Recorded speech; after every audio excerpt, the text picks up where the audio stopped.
don't know if you can tell, just a quick little disclaimer here. We're not using a new microphone, but we're using a new microphone. Yes, we are. I hope that makes sense. Okay. What I basically mean is this is the same brand and everything of microphone that we usually use, but this is not the same microphone that we usually use. We have 3 identical microphones. We are using one of the ones that we have never used before because I was a dingus and forgot my other one. You know what? We're probably going to say this and it's going to sound exactly the same. It's probably going to sound exactly the same. People are going to be like, what the hell are you talking about? And I'm just going to be like, yeah, but what if someone notices? They're going to be like, who cares? Shut up. Well, today we are moving on and continuing to read Amberlynn Reid. Yeah, her poetry. Yeah, we are. Do I remember whose turn it is to read? No. Absolutely not. I want you to read this one, actually. Why? That makes me nervous. I just want you to read it. Okay? Okay. Okay. I feel like you know something I don't. Did you read ahead? No. Just kind of the words I'm seeing. They sound like you words. Oh, is it bonobo again? Bonobo! Bonobo. If I ever get a monkey, I'm naming it Bonobo. Oh, yeah, that's the correct word for it. Well, it doesn't have to be a bonobo monkey. It could be a different monkey. Are you just going to name it bonobo instead of banana boat? Yeah. Banana boat? No. Still think of banana boat. Okay, okay. Okay, so, one day, counting the longing days to... Why did you do this to me? Immediately, why did you do this to me? You've said 4 words. Why did you do this? You gotta keep going. You gotta keep going. Why did you make that noise? It's the sound of distress. Anyway, background, if you're listening, this is the first episode you're listening to. Abby is cringing because Abby is what? Yeah. Yeah. Is that like your safe word? Okay, keep going. Okay. Counting the longing days till my lips are on yours is like being trapped in a cage. I want to stay in there. To feel your warmth on my neck is a fantasy I never forget. My body is engulfed in flames. Please, yeah, burn. My stomach is a butterfly's home. Didn't we talk about that in the last episode? I don't know. Butterflies in stomach beating to get out. Yeah. Yeah, we did talk about that. And my heart is like a stampeding exotic animals. Exotic? Stampeding exotic animals. Okay. Love blossoms like a wilted rose. But it's wilted, so it's not Not blossoming, yeah. So much pain being healed by someone so close. Is that supposed to be held? Held by someone so close? I don't know. So much pain being healed by someone so close. I don't know. It's probably being healed. Never would I have thought my mind would think of you, my body would crave you, or my heart would sing for you. Blissful thoughts place itself gently all around me, clouding my judgment, but enhancing my happiness. One day you'll see I'm more than what I am physically. I don't know what that means. Like, you're more than just your appearance, I guess is what she's saying. But doesn't the person she loves that she's writing about so much see that? Guess. No. That's not good. Okay. My heart is full of gold. No, it's not. My heart is full of gold, ready to be taken and kept by someone as beautiful as you. Laugh lovingly in my ear, giving me the goosebumps of passion. Distasteful. Put your hand in mine. Massage me with your thumb. Oh, no, no, no. Massage me with your thumb and show me you want me. Gently kiss my lips, hold me tight. Let these feelings prove they're right. ALR, June 2015. I think I need to go vomit, please. Abby needs a shower. I do need a shower. That is... No. What do you think? No. No? No. I think it's okay. I don't think it's that bad. No. It is not that bad. No. It's just the sexual content that you don't like. Yes. But the whole thing is not that bad. No. It's pretty bad. Well, it's pretty bad. The stampeding erotic animal.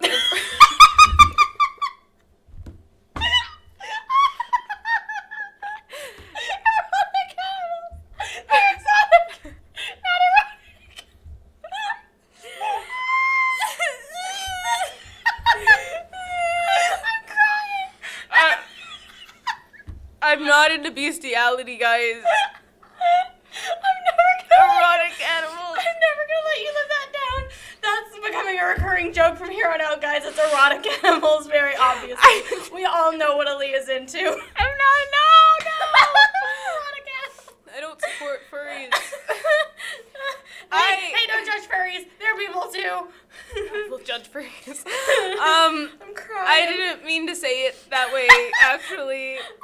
I meant to say... Exotic animals. Stampeding exotic animals. Stampeding erotic animals. Like they're all just super horny and they all just come running. They're all just coming for you. Not for you. Yeah, because I made Each so other. obviously coming for you. No, it's each other. That's... Oh my god. Not what I was expecting opening this episode. Like, we're 5 minutes in. Yeah. Oh my god. My ribs hurt from laughing, and it's not even because of her writing, it's because of you. Hey, I am a virtuoso, as I say so myself. Okay. Yeah, but my body is engulfed in flames, sure.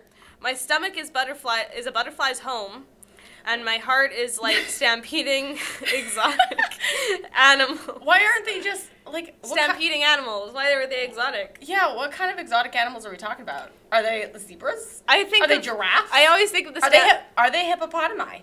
Hippopotamuses. Hippopotamuses. I want a hippopotamus for Christmas. Are they meese? Hippopotamus? Are they meese like mooses, but meese? Meese? Because it's goose geese, so moose meese. It's moose a meese. Moose meese. Oh lordy. What kind of exotic animals are we talking about here? Are they lions? I always think of that one clip. I only know this from a clip because I haven't seen the movie. The Stampede clip from Lion King. Oh yeah, you've never seen that movie. Where his dad gets trampled. It's his wildebeest. It's just a bunch of wildebeest. Wildebeestes. Wildebeesties. Wildebeesties. Okay. Okay, here's the other one. Love blossoms like a wilted rose. Okay, well, does that not inherently mean, if it's blossoming like a wilted rose, does that not inherently mean that it's dying? Like, immediately, it's dying. Well, maybe... It's blossoming into death. It is dead. Maybe she means, like, you know how you have plants and they kind of go a little bit sad and then you water them and they get perkier? But that's not what wilted means. Yeah. Love blossoms like a wilted rose. Wilted roses don't... So, realistically...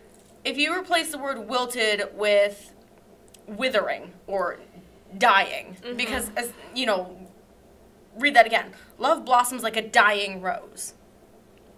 That's so sad. And even if you replace the word blossoms, love is becoming like a dying rose. You know, switching out those words, the context doesn't make sense. It doesn't. The context's wrong.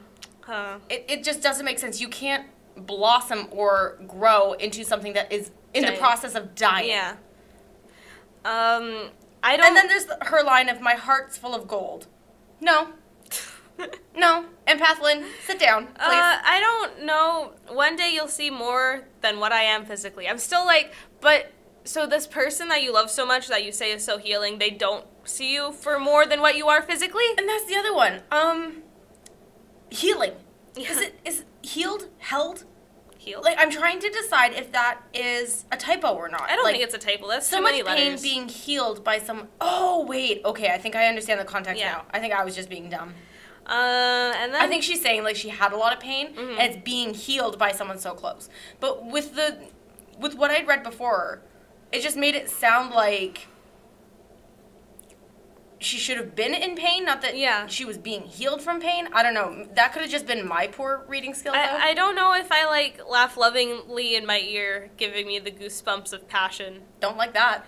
It goes from, like, frolicking in a meadow to, like, fucking on a Tuesday night. Yeah. Yeah. Yeah. I'm not even commenting on that next line. We can just take that next line out. So that I never have to see it again. Strike it. It's gone. It's gone. It's gone. Put your hand in mine, massage me with your thumb, and show me you want me. We all know what that's alluding to, and I don't think anyone ever... This is why, in my humble opinion, if you are a poet, you may want to be anonymous. Yeah. So people don't... Realistically, when you are reading poetry and you know who the author is, especially because poetry... Here's the thing. When you're writing a book, you often use different viewpoints. Yeah. And in a lot of cases, most authors choose not to write from self-perspective. So they choose not to write, I did this, or I did that. Yeah. They choose to write, she did, he did. Yeah. You know? Yeah. I feel like with poetry, especially erotic poetry, I feel like if you know who the author is... It's weird. It's very weird. It's very weird. And with poetry like this, I get why it's in that first-person perspective. Like, it should be. I'm not saying that she's wrong for writing it this way. I'm just saying that when you're writing, I think the poet should be anonymous because this gives context. Poetry is about building up an image in your mind. Yeah. And if you know what the author looks like, and it's the comment of I, the author pops into your head, and now I'm uncomfortable. Yeah, that's true. So I don't necessarily know if I can blame her for that. I think that's just circumstance. She is someone who is more visible in the public eye. People know who she is, and it makes things harder. Yeah. So I can't necessarily fault her for that, but it conjures up images that I'm not very comfortable with, if I'm honest. Out of 10. 2.5. I'd say 4. Trash. Okay, we should take a break. Yeah. Just before we go, erotic animals. Erotic animals. Erotic animals.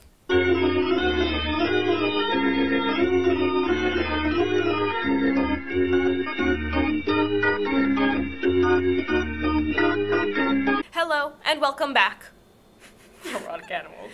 Hey, don't bully me. Hey, you don't know how to read. Well, I mean, the good thing is, with all of these erotic animals, we know that a lot of different types of animals, as we discovered in our bisexual representation episode, shameless plug here, we know that a lot of animals are actually bisexual. Yeah. And we also know that bisexuals are actually biscuits.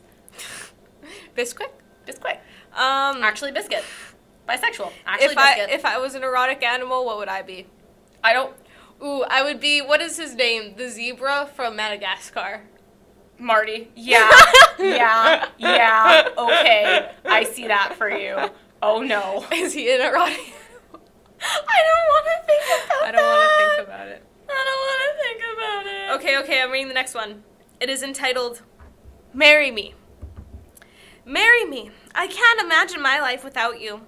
Imagining a catastrophic wind isn't even as painful. I swear my heart is singing when I think of you. Palm trees blowing in the sky, oranges growing off of their home, birds flocking in the distance. What is that word? Newborn babies cry for their mom. The moon shining off the ocean. Seashells making music against your ear. Yet none of these things are as beautiful as you are. Your perfection runs through my veins. I breathe your words, I taste your lips, I envy your clothes. Oh. Nowhere near melancholy, or as like one of our good friends would say, melancholy. Melancholy. Shrouded. Surrounded by elation. Your bliss you give is a tendered, marry me. If not now, it'll be true. What? Grasp my hand in yours. Make me wear a veil. Make me wear a veil. Just stick me in a baklava. Make me. A balaclava? I just called it a baklava. That's food. That's the dessert. That's food, and that's ironic because this is Amberlynn Reid. Put on your bow tie and let's marry the distance. Why do you have to wear a veil and why does she have to wear a bow tie? Maybe that's just what they like to wear, Abby. We came from miles apart, souls bound together. We found our whole with one swift message. Sleeping on the same sheets, bodies against each other, swimming in a pool of prism, hearts glued together, forever yours. I have several problems. Hey, am I just dumb and I'm having a brain fart, or does like most of this not make sense? It doesn't make sense. Okay. It doesn't make sense. Okay. It doesn't make sense. Birds flocking in the distance. Okay, so where do I start with this one? Imagining a catastrophic wind isn't even as painful. What? Yep. What? Imagining a catastrophic wind isn't even as painful. Like a tornado? But then why wouldn't you call it a tornado? A hurricane. Yeah.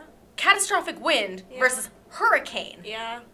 You're right. Catastrophic wind just sounds like a really bad windstorm. You know, like those YouTube videos of people like try to walk in the wind with their umbrellas, like their umbrellas flip inside out. It's like, I would say that that's mildly annoying, but I don't know that I'd call it a catastrophe.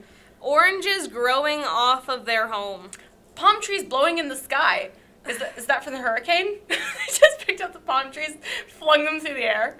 But these Why things, are they blowing in the sky? I guess reading... Wouldn't they be blowing in the wind? In the catastrophic wind?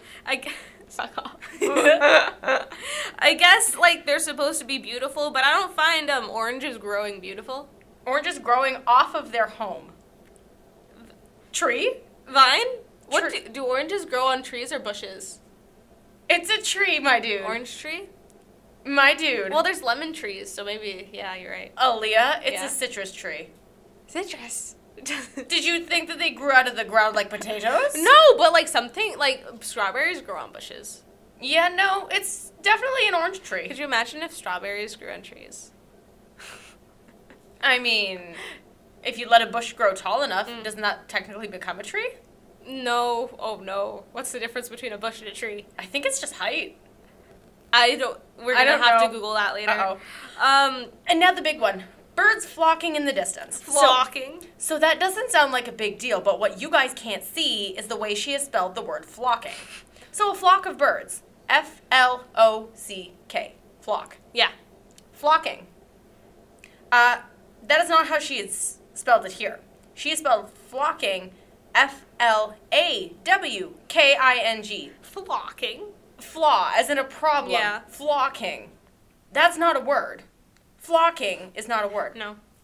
Seashells making music against your ear. Had that ever happened to you? I mean, I've never had that experience. I've tried, and I guess if you really listen to it... hear the ocean. I wouldn't say it sounds like the ocean. It sounds more like just air. Oh, like a flute? No, it does not sound like a flute. Wait, what do they call those? Ocarinas? Ocarina. It does not sound like an ocarina. How do I explain what it sounds like? It definitely... I guess I can see where people would say it sounds like the ocean. It just basically... Because of the way a shell is shaped, like, you hear the air moving through the cavern, and so it just makes that... If you've ever been, like, near... I was going to say a cave, but I don't think you've ever been near a cave before. Where would I find a cave? We live in the plains. I don't know. One of those good old, like, plains caves, you know? They just sprout up out of the ground in the middle of a farmer's field. It's called an abandoned mine. Well, I mean, there's not snow here year-round, so obviously we Canadians can't just live in igloos year-round. So Igloos? Igloos. Igloos. So obviously we have to live in those plains caves. What if you... Plains caves. Okay, wait, but igloo. So you know how, like, they make the eggs for, like, Egg McMuffins? Egg McMuffins, Make an egg glue. But no, even some of the other comparisons in here. Your perfection runs through my veins. I breathe your words. I taste your lips. I envy your clothes. What? Envy? Maybe she envies her clothes because they're on her. Your perfection runs through my veins. Why would you bring up a negative? Envy is usually associated with, like, a negative feeling. I guess so. So why would you bring up, like, oh, here's a positive. I want to do this for you. I want to do that for you. I envy you on this. Like, whoa. Big turn. Your bliss you give is a tendered marry me. I don't understand that. Like, at any point. I think she's saying the positive feelings to her are as good as, like, a proposal? That's the only thing I can grant from that, just given the words. Your bliss you give. Not the bliss you give. Your bliss you give. Oh, here's the other one that really got me. Sleeping on the same sheets, bodies against each other. I mean, that's already, in my opinion, but that's just me. Swimming in a pool of prism. What does that mean? Like, well, here's the thing. Like triangles. A prism is used to refract light. Yeah. So you're swimming in a pool of prisms. Are you swimming glass, like, crystal? Swimming in a pool of glass crystals? I think, like, what are you talking about? It should not be in a pool of prism. And even then, in a pool of prisms, not a pool of prism. Yeah. Just one prism. It's like an entire empty pool, and there's just, like, one prism sitting in the middle. And you just see her, like... They have to take turns using the prism. No, that sounds disgusting. They're not in that way. I hate... It's like one of those, like, crystal dildos that you get. It's a prism. Yeah. Those are fun, but I don't use them, personally. Those are fun, but I don't use them personally. They're fun to use on other people.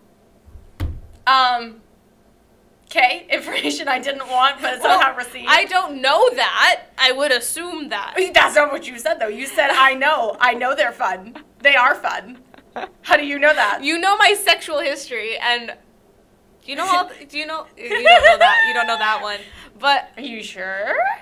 Are you sure? Am I sure what? You can never be sure about what I do or don't know, my dude. The more you know, with like the stars. Da, da, da, da. I don't know. I've never seen that. I think that's a States thing. Anyways, I was just thinking of the SpongeBob meme. Imagination. Hearts glued together, forever yours. You know when you love someone so much that you just decide to hot glue yourself to them? No, it's like super glue. It's E6000. Can't ever get undone. Stuck with them for forever. Okay. 1 to 10. 1 to 10. See, okay, my brain is so divided on this one. Half of my brain is like, it's not that bad. Mm-hmm. They're like, okay, sure. But the other part of me is like, a lot of the words are wrong. The context doesn't make a lot of sense. Even some of the things that she's saying don't make a lot of sense. So I'm going to give this a 3. Yeah, I'd say a 3 too. It feels like, what does it call it?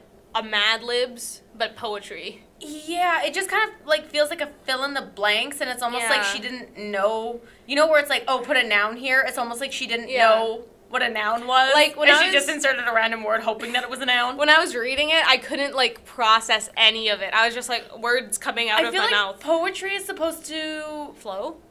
It's supposed to bring you into this world of imagination, right? You were supposed to be able to picture what the poet is portraying. Yeah. I got no picture out of this other than just pure confusion and just looking at, I mean, for God's sakes, flocking. Even if, okay, she says all the time, oh, I write on my phone. Even then, what phone app doesn't tell you when a word is wrong? I don't know. Some people turn off their autocorrects, and I don't even know why. Even if you turn it off, how hard is it to sit there and go, oh, I don't know? That doesn't look right. Do you know how many times I've simply gone to a Google page, typed in a word, and been like, is that actually how you spell it? Like, for me, I don't know what it is. Spelling the word anemia. Yeah. I don't know what that is. Or pneumonia, that one gets me quite often. I can't spell success. But that's what I mean. Like, you end up, like, just open a page on Google, you Google it, and normally either it's like, oh, yeah, this is the word you're looking for, or, like, as you're typing it, it's like, oh, do you mean this? And it's like, yeah that's how you spell that. How do you write a word that doesn't even exist? Like, a flaw is a thing. Yeah. A flock is a thing. How do you think a flocking? A flocking? Well, that's what it is. A flocking. Like a flaw king. That doesn't make any sense. Are you a flocking? No, I'm actually a biscuit. I think I'm a flocking. King of flaws. Nah. I mean, you are a lesbian, so doesn't that make you a queen automatically? I don't know. Unless you're a drag king. Or you coming out? Are you confessing to something here? No, not yet. You're not drawing on any beards? No, I don't have any Packers yet. No. One day. Yeah, sure. I mean, I do like your new haircut. Thank you. It is much more masculine today. You can see it on our vlogs. Yeah, it's probably up by now. Yeah, it is. It is up by now. We have plugged like 2 or 3 times in this episode. We are garbage. We are garbage. But at least we're hot garbage. We don't eat garbage. Don't eat garbage. I think that's called cannibalism, because if we're garbage and you're telling them not to eat garbage, I think that makes it cannibalism, which is illegal in most countries. Is it? I think so. I'm gonna have to Google that. Yeah, I think it's just murder if you kill them. I mean, if they're already dead, can you get charged for eating a dead body? I'm gonna stop it. I'm gonna stop there, guys. Amberlynn Reid's poetry. Let us know what you know. What it is spurring us to some good conversation. Yeah, about cannibalism. Love it. Alrighty. That's it for this episode. Thank you so much for listening. And take it gay by gay, guys. Bye.